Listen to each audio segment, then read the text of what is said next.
National Education Policy 2020 Transforming India's Future। तो आज हम बात करने वाले हैं भारत की नेशनल एजुकेशन पॉलिसी 2020 के एक बहुत ही ज़रूरी हिस्से के बारे में।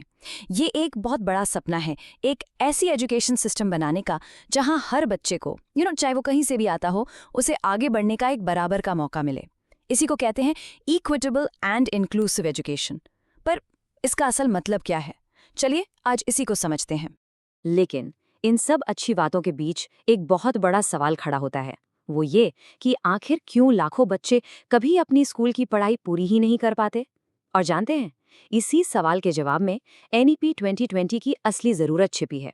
तो चलिए आज इस पहेली को सुलझाने की कोशिश करते हैं। तो चलिए सबसे पहले ये समझते हैं कि इस पॉलिसी का सबसे बड़ा गोल, इसका मकसद क्या है। क्योंकि देखिए, ये सिर्फ बच्चों को स्कूल भेजने तक की बात नहीं है। नहीं, इसका मकसद इससे कहीं ज्यादा बड़ा और गहरा है। देखिए, इस पॉलिसी का मानना है कि एजुकेशन का मतलब सिर्फ किताबें पढ़ना नहीं है।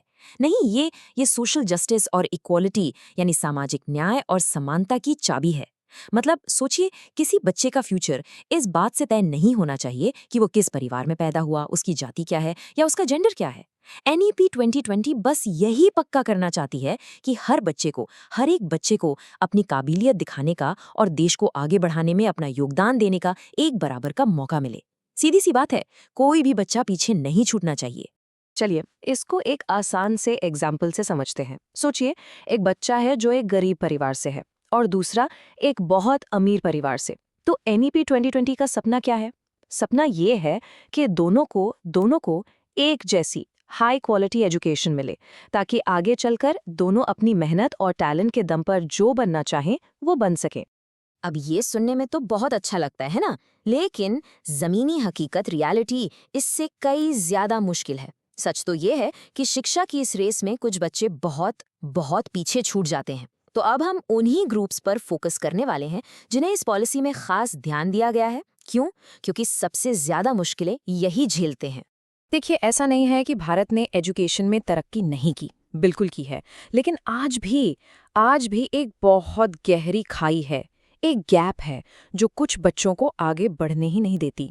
सोचिए, इस खाई के एक तरफ वो बच्चे हैं जिनके पास हर मौका है, और दूसरी तरफ हैं वो बच्चे जिन्हें हम कहते हैं सोशियो इकोनॉमिकली डिसएडवांटेज्ड ग्रुप्स या SEDGs।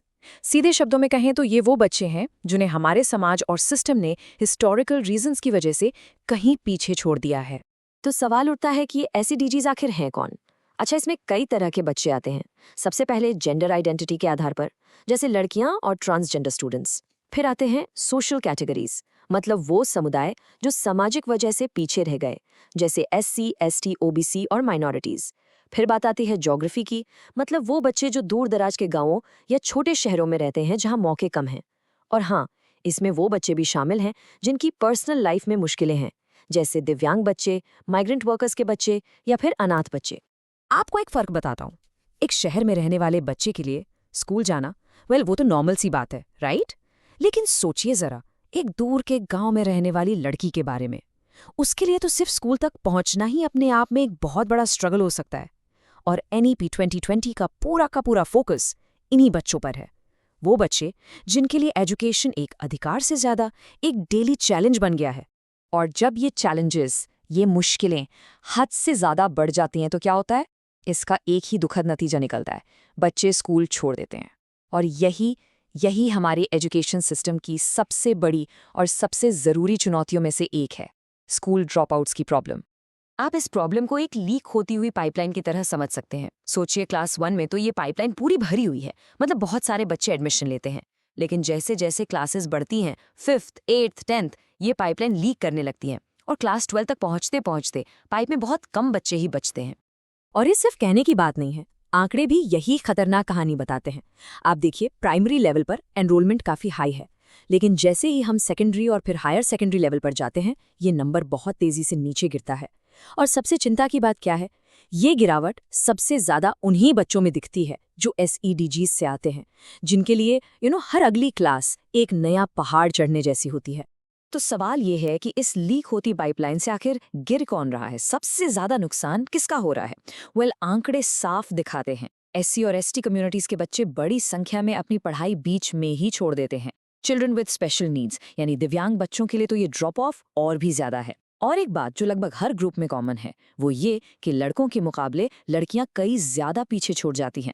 इसको ऐसे सोचकर देखिए, और ये बहुत शॉकिंग है। मान लीजिए किसी गांव के प्राइमरी स्कूल में 100 बच्चे एडमिशन लेते हैं, ठीक है? इनमें 50 लड़कियां हैं। अब हो सकता है कि 8th क्लास तक आते आते इन 50 में से सिर्फ 20 लड़कियां ही स्कूल में बचें। और 12th क्लास तक, 12th क्लास खत्म करते करते शायद वो संख्या सिर्फ 5 रह जाए। 50 से सिर्फ 5। क्यों? गरीबी, समाज के पुराने रीति रिवाज, स्कूल का बहुत दूर होना, वजहें बहुत हैं। तो हम वापस उसी सबसे बड़े सवाल पर आ जाते हैं, हम इस लीक होती हुई पाइपलाइन को फिक्स कैसे करें? इन सारी चुनौतियों को जानने के बाद हम ये कैसे इंश्योर कर सकते हैं कि कोई भी बच्चा अपनी किस्मत या हालात की वजह से पीछे ना छूट जाए? और इस सवाल का जवाब ढूंढना ये सिर्फ सरकार का काम नहीं है, ये हम सब की जिम्मेदारी है। इस पूरी पॉलिसी के दिल में एक ही सवाल है, आखिर कोई देश ये कैसे पक्का कर सकता है कि कोई भी बच्चा, आई रिपीट, कोई भी बच्चा एजुकेशन में पीछे ना छूट जाए? ये एक बहुत बड़ा और ज़रूरी सवाल है और NEP 2020 इसका जवाब देने की एक कोशिश है। तो इस बड़े सवाल का जवाब उसकी शुरुआत होती है उन बच्चों को पहचानने से जिन्हें सबसे ज़्यादा सपोर्ट की ज़रूरत है। पॉलिसी इनके लिए एक टर्म यूज़ करती है, सोशियो इकोनॉमिकली डिसएडवांटेज्ड ग्रुप्स यानी SEDGs। बेसिकली ये वो बच्चे हैं जो सामाजिक या आर्थिक वजहों से एजुकेशन की दौड़ में पीछे रह जाते हैं। ओके, तो एक बार जब ये पहचान हो गई तब पॉलिसी आती है अपने पहले लेवल की सोल्यूशन पर। ये कुछ ऐसी ब्रॉड स्ट्रैटेजीज हैं जो सभी SEDs पर लागू होती हैं। मकसद, हर बच्चे के लिए एक मजबूत नींव तैयार करना। तो ये मजबूत नींव, इसके 4 मेन पिलर्स हैं। सबसे पहला, अर्ली चाइल्डहुड एजुकेशन पर पूरा फोकस। दूसरा, बचपन से ही पढ़ने लिखने और गिनती करने की बुनियादी क्षमता यानी फाउंडेशनल लिटरेसी एंड न्यूमरेसी को सुपर स्ट्रॉन्ग करना। तीसरा, जो स्कीम्स पहले से अच्छा काम कर रही हैं उन्हें बंद नहीं करना बल्कि और बेहतर बनाना। और चौथा, रिसर्च पर बेस्ड सॉल्यूशंस को लागू करना, ना कि बस अंदाजे से काम करना। और यहाँ एक बहुत इंटरेस्टिंग बात है, पॉलिसी सब कुछ नए सिरे से शुरू नहीं कर रही है। नहीं, इसका फोकस है उन चीज़ों को और बेहतर बनाने पर जो पहले से काम कर रही हैं, जैसे कि स्कॉलरशिप्स, ज़रूरतमंद परिवारों को सीधे बैंक अकाउंट में मदद, या फिर दूर से स्कूल आने वाले बच्चों को साइकिल देना। और ये सारी कदम ना अंदाजे पर नहीं लिए जा रहे हैं, सबके पीछे सॉलिड रिसर्च है। एक सिंपल सा एग्जाम्पल लें। रिसर्च ने बार बार दिखाया है कि जब स्कूल दूर होता है तो खासकर लड़कियों का स्कूल आना बंद हो जाता है, पर जैसे ही उन्हें साइकिल या सेफ ट्रांसपोर्ट मिलता है उनका अटेंडेंस ड्रास्टिकली बढ़ जाता है। देखा आपने, एक छोटा सा रिसर्च बेस्ड सोल्यूशन कितना बड़ा बदलाव ला सकता है। ओके, सो अब तक हम एक वाइड एंगल लेंस से देख रहे थे। अब पॉलिसी जूम इन करती है बिल्कुल स्पेसिफिक जगहों और लोगों पर। ये उन खास इलाकों और ग्रुप्स पर फोकस करती है जहां ज़रूरत सबसे ज़्यादा है। और इसके लिए एक नया कॉन्सेप्ट सामने आता है, स्पेशल एजुकेशन जोन यानी कि SEZ। अब ये SEZ है क्या? आसान भाषा में ये वो ज्योग्राफिकल एरियाज हैं जहां SEDGs के बच्चों की संख्या बहुत ज़्यादा है। इन जोन्स को मार्क किया जाएगा ताकि वहां एक्स्ट्रा ध्यान, एक्स्ट्रा रिसोर्सेज दिए जा सके। तो आप सोचेंगे कि एक SEZ में ऐसा क्या खास होगा जो दूसरी जगह नहीं है? देखिए, फर्क है एक्स्ट्रा एफर्ट का। नॉर्मल एरियाज में सभी स्कीम्स लागू होंगी, बिल्कुल, लेकिन SEZs में उन्हीं स्कीम्स को एक्स्ट्रा रिसोर्सेज और स्पेशल फोकस के साथ लागू किया जाएगा। मतलब वहाँ के स्कूल्स, टीचर्स और स्टूडेंट्स को एक एक्स्ट्रा पुश मिलेगा ताकि असर जमीन पर दिखे। अब पॉलिसी एक और बहुत ही अहम बात को रिकॉग्नाइज करती है कि इन वंचित समूहों में लगभग आधे तो लड़कियां हैं और उन्हें अक्सर दोहरे भेदभाव का सामना करना पड़ता है। पॉलिसी मानती है कि एक लड़की को पढ़ाना मतलब पूरे परिवार और कम्युनिटी को आगे बढ़ाना है। इसलिए लड़कियों और ट्रांसजेंडर स्टूडेंट्स पर स्पेशल ध्यान देना बेहद ज़रूरी है। और इस कमिटमेंट को सच करने के लिए सरकार एक स्पेशल डेडिकेटेड फंड बना रही है जिसका सिर्फ और सिर्फ एक ही मकसद है, एजुकेशन में जो जेंडर गैप है उसे ख़त्म करना। तो ये फंड काम कैसे करेगा? ये असल में उन प्रैक्टिकल प्रॉब्लम्स को सॉल्व करेगा जिनकी वजह से लड़कियां स्कूल छोड़ देती हैं, जैसे स्कूल्स में लड़कियों के लिए साफ सुथरे अलग और सेफ टॉयलेट्स बनवाना, या फिर उन्हें आने जाने के लिए साइकिल देना ताकि उनका सफ़र सेफ हो। ये छोटी छोटी चीज़ें ही तो बड़ा फ़र्क लाती हैं। चलिए अब हम इंक्लूजन के जूम को और भी फाइन ट्यून करते हैं। अब हमारा फोकस उन बच्चों पर है जिन्हें हम दिव्यांग कहते हैं, यानी चिल्ड्रन विद डिसेबिलिटीज। और इस विषय पर पॉलिसी एक बहुत ही पावरफुल स्टेटमेंट देती है। ये कहती है कि विकलांग बच्चों की शिक्षा को रेगुलर स्कूलिंग सिस्टम के भीतर सबसे ज्यादा प्राथमिकता दी जाएगी। ये सिर्फ एक लाइन नहीं है दोस्तों, ये एक मजबूत कमिटमेंट है। और ये कमिटमेंट सिर्फ कागजी नहीं है, ये कानून से जुड़ी हुई है। NEP 2020 के जो भी प्रोविजंस हैं वो सीधे rights of persons with disabilities act of 2016 से जुड़े हैं। जैसे कानून कहता है कि हर बच्चे को इंक्लूसिव एजुकेशन का हक है, तो पॉलिसी कहती है कि उन्हें रेगुलर स्कूल्स में ही पढ़ाया जाएगा। तो जमीन पर इसका क्या मतलब हुआ? सपोर्ट दिखेगा कैसे? सोचिए, स्कूल की बिल्डिंग्स में रैम्प्स होंगे ताकि व्हीलचेयर से आने वाले बच्चे आराम से आ सके। हर जरूरत के हिसाब से स्पेशल एजुकेटर्स अपॉइंट किए जाएंगे। उन्हें जरूरी असिस्टिव डिवाइसेस मिलेंगे। इमेजिन कीजिए, एक बच्चा जो देख नहीं सकता वो रेगुलर क्लासरूम में बैठकर ब्रेल की किताबों से पढ़ रहा है और स्क्रीन रीडर जैसी टेक्नोलॉजी यूज कर रहा है। ये है असली इंक्लूजन। लेकिन पॉलिसी इस बात को भी समझती है कि कुछ बच्चों के लिए जिनकी डिसेबिलिटी बहुत सिवियर है, उनके लिए स्कूल आना शायद पॉसिबल ना हो। तो उनके लिए क्या? पॉलिसी ने उन्हें भी नहीं भूला। ऐसे बच्चों के लिए होम बेस्ड एजुकेशन का भी विकल्प रखा गया है, ताकि शिक्षा का उजाला हर घर तक पहुंचे। तो हमने अब तक जो देखा उससे साफ है कि NEP 2020 इंक्लूजन को एक मल्टी लेयर्ड अप्रोच से देखती है। चलिए एक बार फटाफट इस पूरे स्ट्रक्चर को समराइज करते हैं कि ये पॉलिसी जमीन पर उतरेगी कैसे। इसके 4 सिंपल से लेकिन पावरफुल कदम है। पहला, सभी जरूरतमंद ग्रुप्स यानी SEDs के लिए एक बुनियादी सपोर्ट सिस्टम। दूसरा, जहां जरूरत ज्यादा है वहां स्पेशल एजुकेशन जोन्स के जरिए एक्स्ट्रा फोकस। तीसरा, जेंडर इंक्लूजन फंड के थ्रू लड़कियों और ट्रांसजेंडर स्टूडेंट्स के लिए टारगेटेड फंडिंग। और चौथा, सबसे इम्पोर्टेंट, दिव्यांग बच्चों की जरूरतों को सबसे ऊपर रखना। तो ब्लूप्रिंट तो हमारे सामने है, एक एकदम साफ रोड मैप कि कैसे हर बच्चे को साथ लेकर आगे बढ़ना है। लेकिन असली सवाल अब शुरू होता है। इस कागज पर बने खूबसूरत ब्लूप्रिंट से एक मजबूत इमारत खड़ी करने में क्या लगेगा? इस पर सोचना हम सब के लिए जरूरी है। आखिर एक शानदार स्कूल होता क्या है? क्या वो सिर्फ बड़ी बड़ी बिल्डिंग्स होती हैं, या ढेरों किताबें, या फिर कुछ और ही है जो इन सबसे कहीं ज्यादा जरूरी है?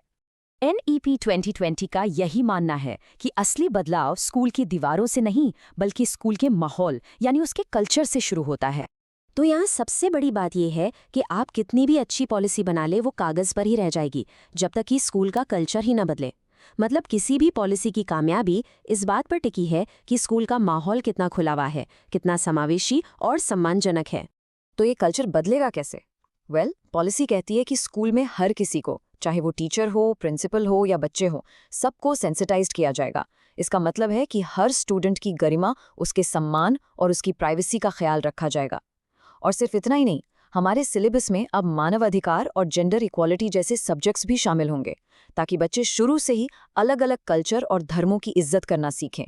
और हाँ, इस बदलाव का एक बहुत बड़ा हिस्सा है हमारी किताबें। इन किताबों से हर तरह के भेदभाव और घिसी-पिटी सोच यानी स्टीरियोटाइप्स को हटाया जाएगा। जरा सोचिए, अब तक हम क्या देखते थे? कहानियों में माँ खाना बना रही है और पापा ऑफिस जा रहे हैं। लेकिन अब नई किताबों में आपको महिला वैज्ञानिक दिखेंगी, महिला पायलट दिखेंगी, और तो और घर के कामों में हाथ बंटाते हुए पुरुष भी दिखेंगे, ताकि बच्चों के दिमाग में बचपन से ही बराबरी का बीज बोया जा सके। चलिए, अब कहानी में एक नया मोड़ आता है। कभी कभी क्या होता है ना कि एक अच्छी चीज, एक बड़ी कामयाबी ही अपने साथ एक नई चुनौती ले आती है। हुआ ये कि सरकार ने हर बच्चे तक शिक्षा पहुंचाने के लिए घर के पास ढेर सारे प्राइमरी स्कूल खोल दिए। बहुत अच्छा कदम था, लेकिन इसका एक साइड इफेक्ट भी हुआ। हमारे पास हजारों ऐसे स्कूल हो गए जहां बच्चों की संख्या बहुत ही कम थी। कितने कम? जरा ये नंबर देखिए, 30 से भी कम। सोचिए, एक स्कूल में 30 से भी कम बच्चे हैं, और अक्सर इन सभी बच्चों को पढ़ाने के लिए टीचर भी सिर्फ एक। अब ऐसे स्कूलों को चलाना न सिर्फ बहुत महंगा पड़ता है, बल्कि पढ़ाई की क्वालिटी पर भी असर पड़ता है। अब जरा इस फर्क को समझिए। एक तरफ है शहर के बड़े स्कूल जहां मस्त साइंस लैब है, लाइब्रेरी है, हर सब्जेक्ट का अलग टीचर है, आर्ट, म्यूजिक, स्पोर्ट्स सब कुछ है। और दूसरी तरफ है ये छोटे छोटे स्कूल जहां अक्सर एक ही टीचर सब कुछ पढ़ा रहा होता है, न कोई खास सुविधा, न लैब, न लाइब्रेरी। तो अब सवाल यह है कि इस गैप को भरें कैसे। यहीं पर NEP 2020 एक बड़ा ही कमाल का आइडिया लेकर आती है, एक ऐसा सोल्यूशन जो शायद सब कुछ बदल दे। इस आइडिया का नाम है स्कूल कॉम्प्लेक्स या फिर स्कूल क्लस्टर। अब ये है क्या? बहुत सिंपल है। सोचिए कि 5 से 10 किलोमीटर के दायरे में जितने भी छोटे बड़े स्कूल हैं उनका एक ग्रुप बना दिया जाए। इस ग्रुप का एक मेन स्कूल होगा जो एक बड़ा सेकेंडरी स्कूल होगा और बाकी सारे स्कूल उसके साथ मिलकर काम करेंगे। और ऐसा नहीं है कि ये सिर्फ एक आइडिया है, इसको लागू करने का एक पूरा प्लान है। अभी की हालत तो हम जानते ही हैं, ज़्यादातर स्कूल अकेले हैं, संसाधनों की कमी है। लेकिन 2025 तक हर राज्य में ऐसे स्कूल कॉम्प्लेक्स बनाने का टारगेट है और भविष्य में हर स्कूल किसी न किसी क्लस्टर का हिस्सा होगा। तो ये काम करेगा कैसे? बहुत आसान है, 4 स्टेप्स में समझिए। पहला, एक इलाके के सारे स्कूल पहचाने जाएंगे। दूसरा, सभी प्राइमरी स्कूल और आंगनवाड़ियों को एक साथ ग्रुप किया जाएगा। तीसरा, इन सबको एक बड़े सेकेंडरी स्कूल से जोड़ा जाएगा। और चौथा और सबसे ज़रूरी स्टेप, ये सभी स्कूल आपस में टीचर्स, लैब्स, लाइब्रेरी और यहाँ तक कि स्पोर्ट्स की सुविधाएं भी शेयर करेंगे। तो इस पूरे सिस्टम का मकसद क्या है? इसके 4 बड़े फायदे हैं। जो भी रिसोर्स हैं उनका सबसे अच्छा इस्तेमाल हो, स्कूलों के बीच एक बेहतर तालमेल बने, मैनेजमेंट और भी अच्छा हो जाए और इन सब के जरिए हर बच्चे को सीखने के बेहतरीन मौके मिले। और ये जो कोट आप देख रहे हैं, ये इस पूरी बात का निचोड़ है। मतलब इसका मूल मंत्र ही यही है, संसाधनों का बेहतर उपयोग, बेहतर तालमेल और बेहतर प्रबंधन। यही इस पूरी योजना की आत्मा है। तो आखिर में बस एक सवाल आपके लिए छोड़ जाते हैं।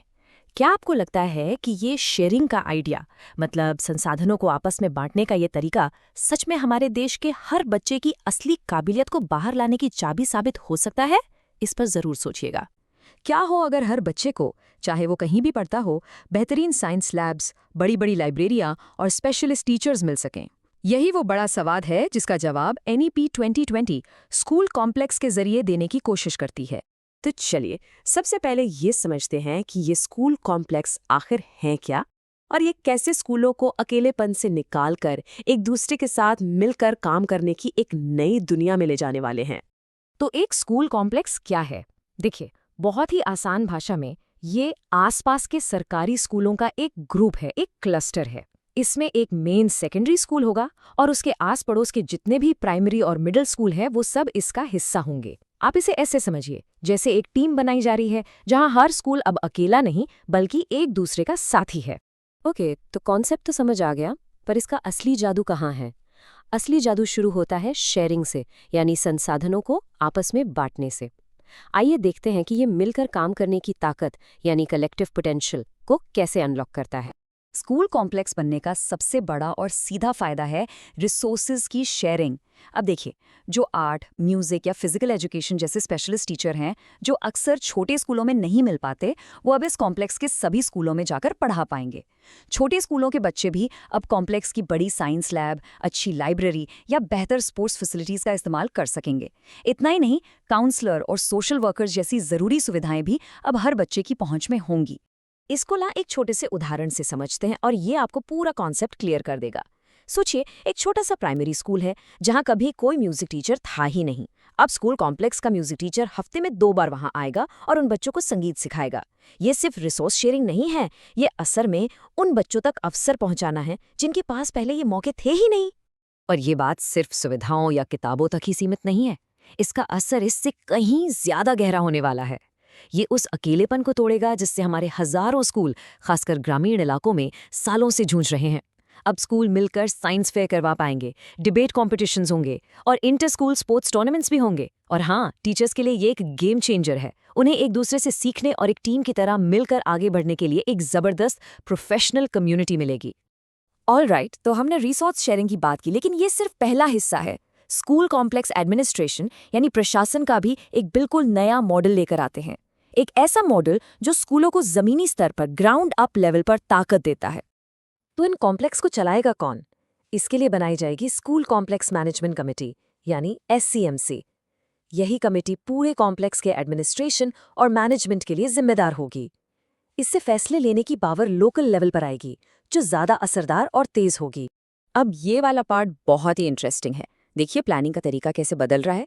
सबसे पहले हर स्कूल अपनी ज़रूरतों के हिसाब से अपना एक डेवलपमेंट प्लान बनाएगा। फिर SCMC इन सभी छोटे छोटे प्लान्स को एक साथ मिलाकर पूरे कॉम्प्लेक्स के लिए एक मास्टर प्लान बनाएगी, जिसे कहेंगे स्कूल कॉम्प्लेक्स डेवलपमेंट प्लान या SCDP। और मजे की बात यह है कि सरकार से जो भी फंड्स रिसोर्सेज मिलेंगे वो इसी प्लान के आधार पर दिए जाएंगे। ये है असली बॉटम अप अप्रोच, जो पक्का करती है कि योजनाएं कागजों पर नहीं बल्कि ज़मीनी हकीकत को देखकर बने। इसमें एक और बड़ा ही अनोखा आइडिया है, सरकारी और प्राइवेट स्कूलों को आपस में जोड़ने का, उनकी पेयरिंग करने का। इसका मकसद कोई कंपटीशन नहीं है, बल्कि ये है कि दोनों तरह के स्कूल एक दूसरे के बेस्ट प्रैक्टिसेस, यानी जो अच्छे तरीके वो अपना रहे हैं, उन्हें सीखें और शेयर करें। इससे दोनों को ही बेहतर बनने में मदद मिलेगी। नेप 2020 का सपना सिर्फ स्कूलों की चारदीवारी तक ही नहीं रुकता। इसका विजन बहुत बड़ा है। ये स्कूलों को सिर्फ पढ़ाई की जगह नहीं बल्कि स्थानीय समुदाय का एक धड़कता हुआ दिल, एक एक्टिव हब बनाना चाहता है। और इसी सोच को आगे बढ़ाते हुए बनाए जाएंगे बाल भवन। ये एक तरह के वीकेंड सेंटर होंगे जहां बच्चे स्कूल के बाद आकर आर्ट, करियर और खेलकूद से जुड़ी मज़ेदार एक्टिविटीज़ में हिस्सा ले सकेंगे। ये उनके ओवरऑल डेवलपमेंट के लिए बहुत ज़रूरी है। और बात यहीं खत्म नहीं होती। जब स्कूल की छुट्टी हो जाएगी तो वही स्कूल की बिल्डिंग बन जाएगी सामाजिक चेतना केंद्र। मतलब उस जगह को गांव या मोहल्ले के लोग अपने सामाजिक कार्यक्रमों के लिए, बड़ों की पढ़ाई लिखाई के लिए या दूसरी कम्युनिटी एक्टिविटीज़ के लिए इस्तेमाल कर पाएंगे। सोचिए इससे स्कूल और समाज का रिश्ता कितना मजबूत होगा। तो असल में अंतिम लक्ष्य ये है कि स्कूल सिर्फ एक बिल्डिंग ना रहे, बल्कि पूरे समुदाय के लिए एक शान का, एक गर्व का केंद्र बन जाए। एक ऐसी जगह जो पूरे समाज की तरक्की का इंजन बने। तो ये था स्कूल कॉम्प्लेक्स का पूरा विजन। एक ऐसा आइडिया जो स्कूलों को अकेलेपन से निकालकर सहयोग और समुदाय का एक मजबूत केंद्र बनाना चाहता है। ये वाकई एक बहुत बड़ा बदलाव है और इस पर हो रही बातचीत में आपकी राय भी बहुत मायने रखती है। अगर आपको ये जानकारी काम की लगी और आपको कुछ नया सीखने को मिला तो इस एक्सप्लेनर को लाइक ज़रूर करें। आपके लाइक से हमें पता चलता है कि आपको इस तरह के टॉपिक पसंद आ रहे हैं। भारत की शिक्षा व्यवस्था में ये एक बहुत बड़ा कदम है और इस पे चर्चा होनी बहुत ज़रूरी है। तो इसे अपने दोस्तों, टीचर्स और परिवार के साथ शेयर करें ताकि ज़्यादा से ज़्यादा लोग इस बारे में जान सकें। एजुकेशन से जुड़े ऐसे ही ज़रूरी और इंटरेस्टिंग टॉपिक्स को आसान भाषा में समझने के लिए हमारे चैनल को सब्सक्राइब करना न भूलें। और हाँ, बेल आइकन भी दबा दें ताकि कोई भी नया एक्सप्लेनर आपसे मिस ना हो। और अब जाने से पहले एक सवाल आपके लिए। आपको NEP 2020 का कौन सा आइडिया सबसे ज़्यादा दमदार लगा? इक्विटेबल एजुकेशन यानी सबको समान शिक्षा देने का प्रयास, या फिर स्कूल कॉम्प्लेक्स का एक कॉन्सेप्ट? नीचे कमेंट्स में अपनी राय हमें ज़रूर बताइएगा। आपके जवाब का इंतज़ार रहेगा। देखने के लिए बहुत बहुत धन्यवाद।